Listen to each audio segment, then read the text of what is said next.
Algunos accidentes son tan extremos que quedan marcados para siempre en la memoria de quien los ve. Son escenas que causan pavor, paralizan a cualquiera y rápidamente se esparcen por el mundo. Desde un barco que se hundió con más de 200 personas hasta un puente que cedió de repente, estos momentos muestran cómo el peligro puede surgir de la nada y transformar una situación normal en puro caos. Será exactamente eso lo que veremos aquí hoy. Edmar de Oliveira, de 35 años, salió de Ouro Preto do Oeste, Brasil, para trabajar en una obra en Portobello, Brasil. Era un día más en el proyecto Adiós al polvo, que prometía dejar las calles de la ciudad con una cara nueva. Caminaba por la calzada como lo hacía siempre, tratando de seguir el ritmo del trabajo, cuando un detalle pasó desapercibido. Detrás de él venía un rodillo compactador gigantesco, tan pesado que hacía temblar el suelo. El operador seguía concentrado en la tarea y no vio a Edmar caminando justo en la trayectoria de la máquina. En pocos instantes, el equipo pasó por encima de él sin que nadie pudiera avisar. El impacto fue tan fuerte que los compañeros corrieron de un lado a otro, intentando entender lo que acababa de ocurrir.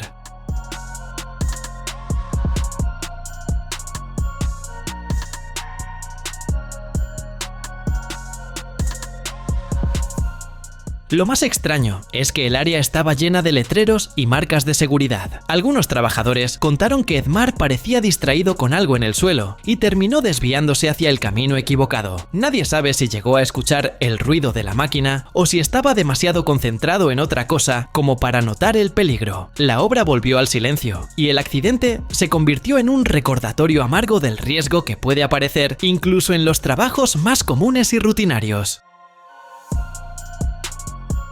El Gran Premio de Japón de 2014 comenzó de ese modo típico de carrera, con pista mojada, pilotos tratando de mantenerse firmes, neumáticos resbalando y autos arrojando agua por todas partes. En medio de eso, Adrian Sutil venía intentando sostener su Sauber en la curva 8 cuando tuvo un problema serio. Perdió el control, trompeó y quedó detenido en la grava, completamente atascado. No hubo ni tiempo de respirar. Un tractor entró a la pista para retirar su auto. En ese procedimiento, que suele ser rápido y sencillo. Mientras tanto, Jules Bianchi seguía con su Marussia, tratando de ver algo a través del agua. Algunas personas dijeron después que intentó ajustar la trayectoria, pero el auto se deslizó por completo. Se asustó por la falta de control y fue directo al punto donde el tractor estaba trabajando. El golpe fue extremadamente intenso y dejó a todo el autódromo en un silencio absoluto.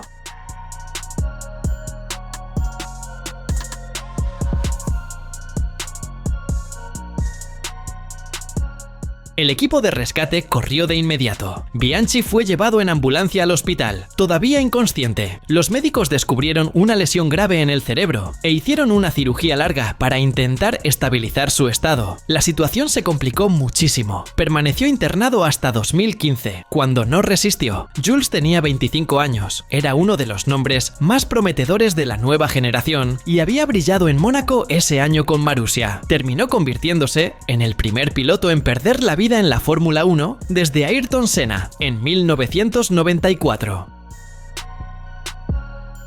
El buque escuela Cuauhtémoc salió del puerto de Acapulco con la misión de visitar 22 puertos. El viaje seguía animado, con 277 personas a bordo, hasta que la embarcación llegó cerca del puente de Brooklyn. El barco perdió la energía, justo cuando el capitán intentaba maniobrar por el East River. El hecho es que la embarcación se dirigió hacia el pilar del puente sin poder evitarlo. Los mástiles chocaron contra la estructura y se desplomaron como si fueran piezas de juguete. Algunos tripulantes estaban encima de ellos y se desesperaron con la caída. Uno de ellos quedó colgando durante unos segundos, luchando por no caer. La zona entró en caos, según vecinos de Brooklyn, que vieron todo ocurrir desde la orilla.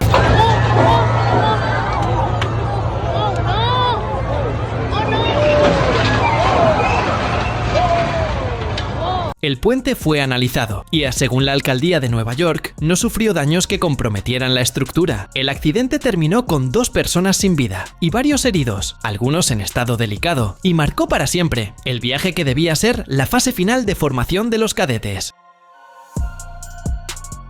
Érico Veríssimo da Rocha llegó a la etapa de Cascavel, Brasil, listo para otra carrera de motos. La largada acababa de ocurrir cuando André Veríssimo Cardoso perdió el control de la moto y cayó justo en medio de la pista. La situación se volvió peligrosa, en cuestión de segundos. Los demás pilotos intentaban esquivar, pero Érico venía rápido y no pudo evitar el impacto.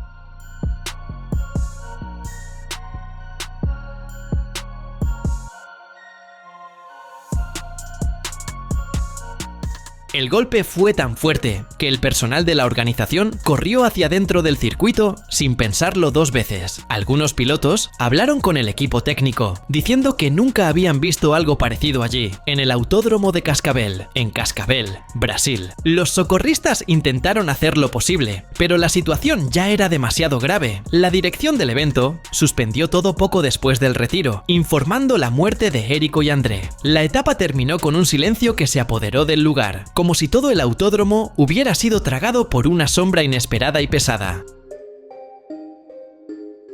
La historia del desastre de Chernóbil comenzó de un modo casi banal. Los trabajadores del reactor 4 estaban cansados después de horas intentando realizar una prueba que parecía sencilla. La planta, instalada cerca de Pripyat, funcionaba con 4 reactores gigantes. Aquella noche de abril de 1986 querían saber si el sistema resistiría un corte de energía, pero la prueba se salió completamente de control. Dentro del reactor surgieron varios picos de potencia. En cuestión de segundos, todo se convirtió en un estallido enorme. La tapa de acero y concreto salió volando y material radiactivo se dispersó por el aire como humo de fogata, solo que infinitamente más peligroso. Algunos trabajadores perdieron la vida allí mismo, otros fueron llevados de urgencia a hospitales, enfrentando un problema que nadie sabía tratar bien.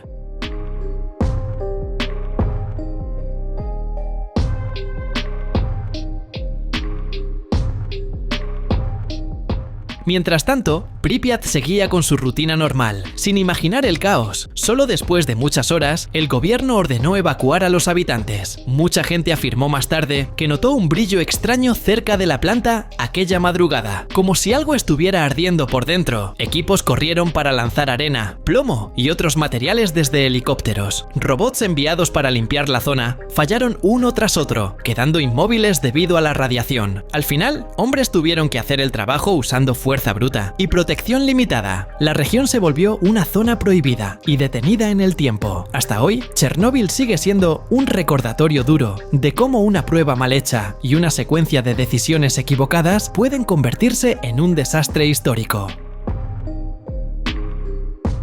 Harrison O'Ken se despertó ese día creyendo que sería solo otro turno en el remolcador Chascón 4, que trabajaba a 32 kilómetros de la costa de Nigeria. Era el cocinero del barco y estaba tranquilo hasta ir al baño. En ese momento, el navío se volcó de lado de forma brusca, se agarró como pudo y se dio cuenta de que todo se estaba desplomando dentro del casco. El remolcador se hundió rápido. Harrison terminó atrapado en un compartimento que quedó con una burbuja de aire. Allí dentro permaneció a oscuras, rodeado de agua helada, sin comida y con solo algunas latas de refresco y agua con gas para aguantar. Nadie sabe si podía tener noción del tiempo, pero fueron casi 3 días en esa situación extrema.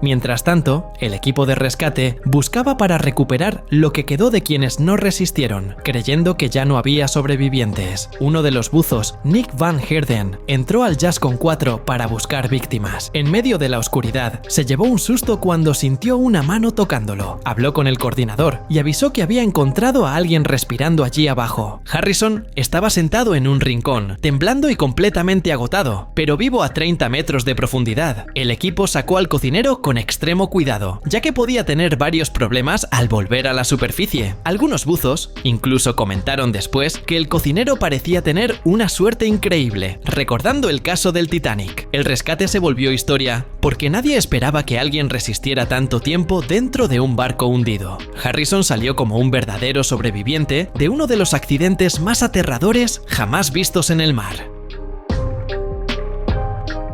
La tarde seguía normal en la carretera entre Aguiarnópolis, Brasil y Estreito Brasil, hasta que el puente Juscelino Kubitschek de Oliveira empezó a dar señales de que se iba a derrumbar. Conductores cruzaban el tramo sin imaginar que la estructura estaba a punto de ceder. De repente, parte del puente colapsó y vehículos terminaron dentro del río Tocantins, como si los hubieran jalado hacia abajo.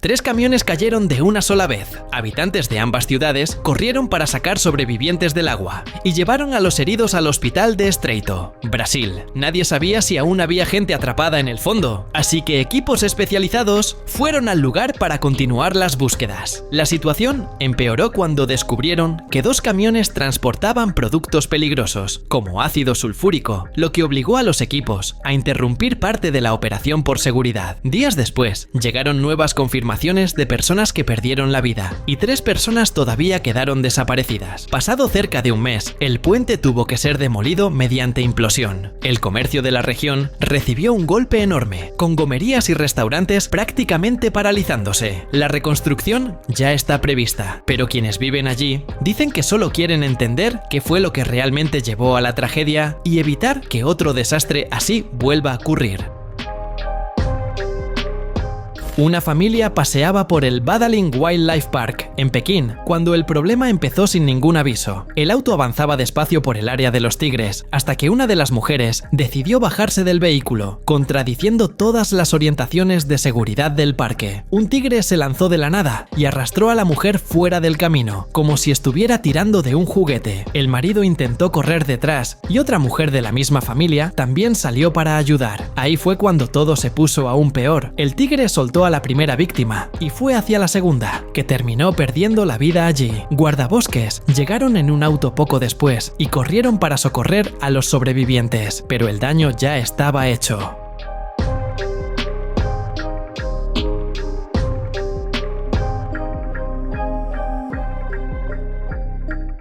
La primera mujer, sorprendentemente, resistió las heridas. El hombre no tuvo ninguna lesión grave, pero quedó completamente perdido ante la escena que presenció. El parque terminó cerrando por un tiempo, y quienes vieron el video comentaron que jamás imaginaron algo tan aterrador ocurriendo en un paseo que parecía tranquilo y común.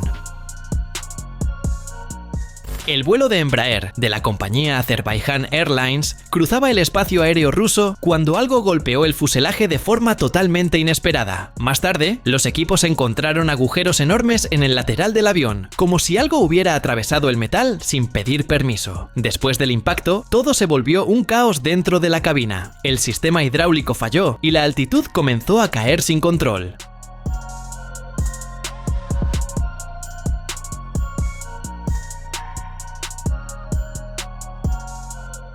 La aeronave debía llegar a Grozny, pero terminó yendo en sentido contrario y cayó en Aktau, en Kazajistán. Los equipos de rescate se enfrentaron a un escenario extremadamente complicado. 38 personas perdieron la vida. Otras 29 fueron rescatadas con vida y llevadas a un hospital de la región. Las investigaciones continúan y especialistas comentaron que aún es temprano para señalar con certeza el motivo del desastre, dejando muchas preguntas sin respuesta. Davis llegó para su primer día de trabajo en la planta embotelladora de Bacardi, en Jacksonville, pensando que sería solo una tarde de aprender el oficio. Llevaba un chaleco naranja y acababa de enviar una foto a su novia, animado con la nueva etapa. Lo pusieron a barrer vidrio roto debajo de la paletizadora, una máquina enorme que apilaba cajas de ron en palés. Esa máquina ya tenía problemas desde hacía años. Cuando el ron se derramaba por la cinta, todo quedaba resbaladizo y las cajas golpeaban, se caían y se volvían un problema interminable. Existía un procedimiento para bloquear el equipo antes de que alguien se acercara, pero muchas personas dijeron que eso se dejaba de lado para no atrasar la producción. En un momento, Davis salió y habló con el supervisor, pero después volvió debajo de la plataforma. Ahí fue cuando todo se torció. El operador y el supervisor terminaron la limpieza, cerraron la compuerta y encendieron la máquina. Había alrededor de 900 kilogramos de cajas arriba. La estructura bajó directo hacia donde estaba Davis.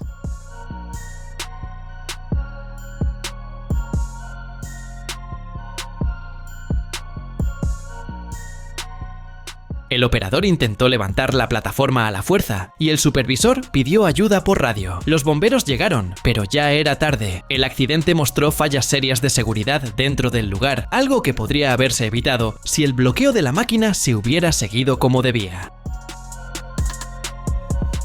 Ayrton Senna creció como ese chico que no soltaba el kart ni por un minuto. Le decía a su familia que quería correr por todo el mundo dentro de un auto pequeño y ruidoso. Pasó el tiempo y se volvió piloto de Fórmula 1, campeón, ídolo y motivo de que mucha gente se despertara temprano para ver carreras. Cuando llegó el fin de semana del Gran Premio de San Marino, en 1994, todo parecía normal, pero la carrera se convirtió en un problema tras otro. Ya había ocurrido un accidente fuerte el día anterior, y el ambiente en el autódromo se volvió pesado. Aún así, Senna alineó el auto en la primera posición, como siempre. En la séptima vuelta, su auto pasó por la curva Tamburello y simplemente perdió la parte delantera. El Williams fue contra el muro a alta velocidad. Los equipos corrieron, el helicóptero aterrizó en el césped y quienes seguían todo quedaron sin reacción. Los médicos lucharon allí mismo para traer de vuelta al piloto.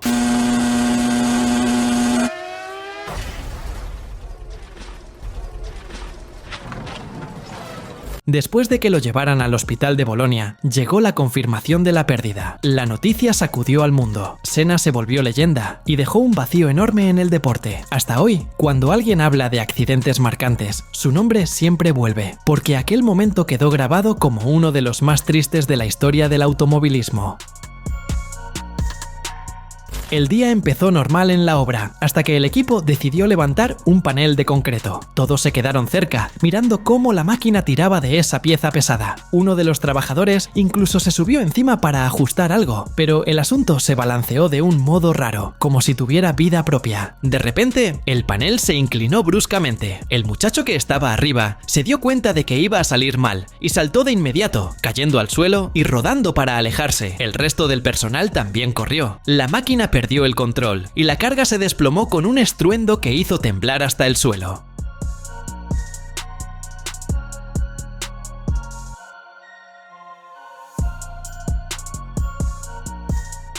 El susto fue grande. Quienes estaban cerca dijeron que el ruido parecía el de un edificio cayéndose. Al final, todos salieron ilesos. Pero el caso fue tema durante días en el trabajo, siempre recordado como un momento en el que todo casi salió terriblemente mal.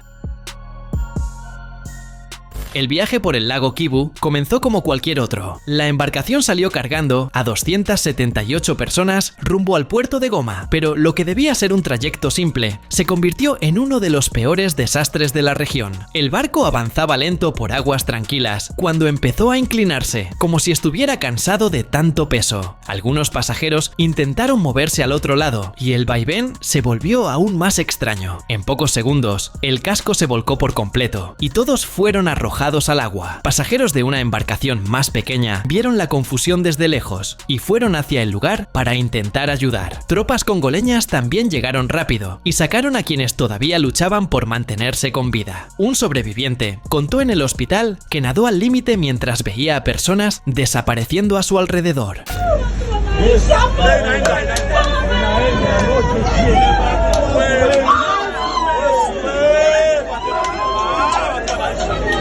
El accidente ocurrió a unos 700 metros del puerto. A lo largo del día, equipos rescataron a los sobrevivientes. Al final, 78 personas perdieron la vida ahogadas. Muchos familiares esperaban en la orilla tratando de entender cómo la embarcación había salido tan cargada. La investigación ahora intenta descubrir cómo el barco se volcó tan rápido y por qué nadie controló la sobrecarga que terminó convirtiendo la travesía en tragedia. No olvides suscribirte para ver más videos como este.